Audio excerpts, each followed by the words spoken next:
Welcome back to Mound Dominance, where we go over the best pitching performances from the previous week based on the pitching score formula. This video will include the top 10 outings from the second week of April. Starting off with one honorable mention though, Luis Ortiz of the Cleveland Guardians pitched a solid game against the Kansas City Royals on April 11th. He missed the top 10 of this list by half a point with a pitching score of 34.5. Ortiz threw 5 2/3 innings, striking out 10 batters and generating 17 whiffs. He only gave up 1 run on 1 hit and 2 walks while allowing 4 hard hit balls. Coming in tied for 10th place is Yoshinobu Yamamoto with a pitching score of 35.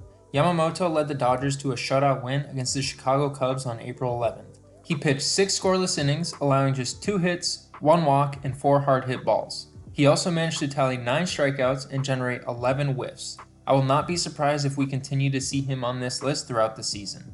The other pitcher tied for 10th on this list is Cole Ragans with a pitching score of 35.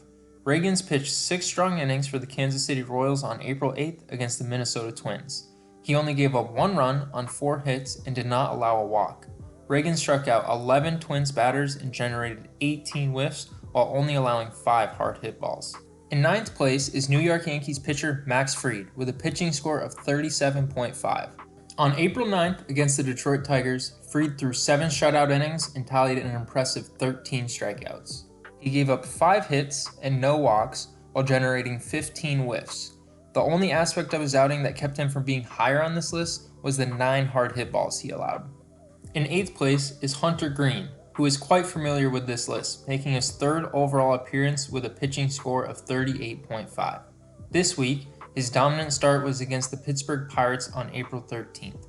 Greene allowed just 2 hits and 1 walk on his way to 7 scoreless innings of work.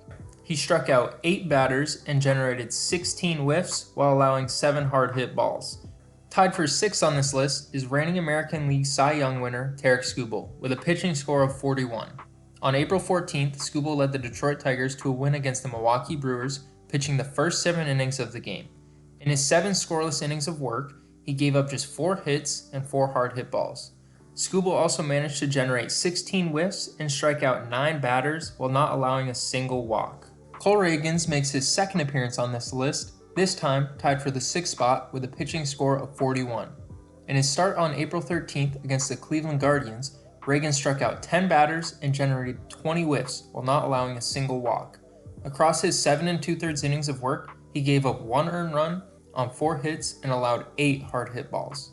Tampa Bay Rays pitcher Shane Baz brings in the top 5 with his outing from April 14th, where he had a pitching score of 41.5. In this game against the Boston Red Sox, Baz pitched 6 innings and allowed 1 run on 2 hits. He only gave up 2 hard hit balls the entire game on his way to striking out 11 batters. Baz also did not allow a walk and generated 17 whiffs, cruising to a dominant win. In 4th place is Nick Pivetta, who led the San Diego Padres to a shutout win against the Colorado Rockies on April 11th. This start by Pivetta resulted in a pitching score of 44. He threw 7 scoreless innings, allowing 3 hits, 1 walk, and 5 hard hit balls. Pivetta also tallied 10 strikeouts and generated 19 whiffs in his best start of the season so far. Bringing in the top 3 this week is Toronto Blue Jays pitcher Kevin Gausman, who had a pitching score of 47.5. In this game against the Red Sox on April 9th, Gausman pitched 8 strong innings.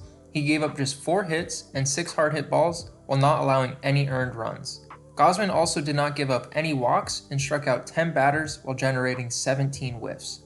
One interesting aspect of this outing is that all 10 of Gausman's strikeouts came on his 4-seam fastball. Garrett Crochet's performance in his return to Chicago against the White Sox puts him in 2nd on the list this week. In this game, on April 13th, he had a pitching score of 49.5, just barely missing the 50-point mark. Crochet got 22 outs before allowing his first hit of the game in the 7th inning. He ended up allowing 1 run, 1 hit, 1 walk, and just 3 hard hit balls. Crochet tallied 11 strikeouts and generated 18 whiffs in his first game back in Chicago since being traded. The number 1 pitching performance this week came from San Diego Padres pitcher Michael King, who threw the 2nd complete game shutout of the season. King's outing on April 13th against the Colorado Rockies resulted in a pitching score of 58, which was 1 point shy of Nathan Eovaldi's season-high score of 59. In his 9 innings of work, King allowed 2 hits, 1 walk, and 9 hard hit balls. He also tallied 8 strikeouts and 17 whiffs in this dominant performance that secured him the #1 spot this week. Let me know in the comments who you think will have the top performance next week. Machado to second for one.